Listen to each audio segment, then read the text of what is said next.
From Simon & Schuster Audio, Blackstone Audio presents Deviant, the shocking true story of the original Psycho, by Harold Schechter. This book is read by R.C. Bray. The man that wandereth out of the way of understanding shall remain in the congregation of the dead. Proverbs, chapter 21, verse 16. Prologue. In 1960, a maniac dressed in the clothes of his long-dead mother took a kitchen knife to a beauty in a bathtub and permanently altered the face of American horror. The murder occurred, of course, in Alfred Hitchcock's Psycho, a movie that not only changed the way an entire generation of filmgoers felt about being alone in the shower, but also gave birth to a new kind of cinematic bogeyman. Psycho's monster was not a Transylvanian vampire or a slithery, tentacled creature from outer space, but a shy, stammering bachelor with a boyish grin, a bland personality, and the utterly colorless name of Norman Bates. Although Norman never married, he has during the past 2 decades produced a multitude of offspring, an entire race of cinematic psychos who, following in his footsteps, have stalked and slaughtered countless young victims in movies with titles like Bloodthirsty Butchers, Meat Cleaver Massacre, and Driller Killer. For all their extravagant goriness, however, few, if any, of these films can begin to match the supremely nightmarish power of Psycho. To a great extent, that power derives from Hitchcock's diabolical ability to undermine our faith in the essential stability of our world.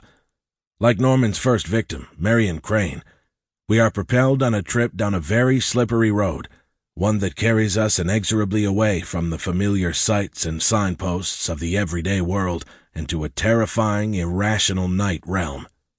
Before we know it, we have come upon a place where the most ordinary situations and settings are suddenly transformed into the stuff of our deepest fears, where in a single, awful instant, a motel bathroom becomes a chamber of horrors, where an affable, perfectly harmless-looking fellow metamorphoses into a crazed, knife-wielding transvestite, and where a helpless old lady turns out to be a leering corpse, decked out in a knitted shawl and grizzled wig.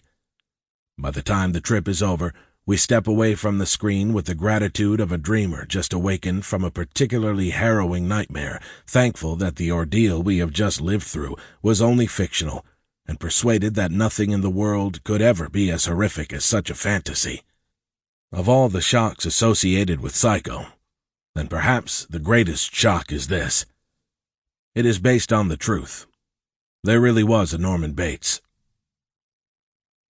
His name wasn't Norman, and he didn't run a motel, but on an isolated farmstead in the heartland of America, during the bland, balmy days of the Eisenhower era, there lived a quiet and reclusive bachelor with a lopsided grin and a diffident manner.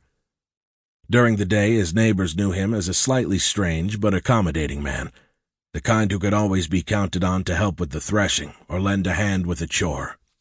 It never occurred to any of them that his life was dominated by the overpowering presence of his dead mother, or that his nights were spent performing the darkest and most appalling rituals. A robber of graves, a butcher of women's bodies, a transvestite who dressed himself not in the clothes, but in the very skin of his victims. He pursued his unspeakable deeds for years without detection.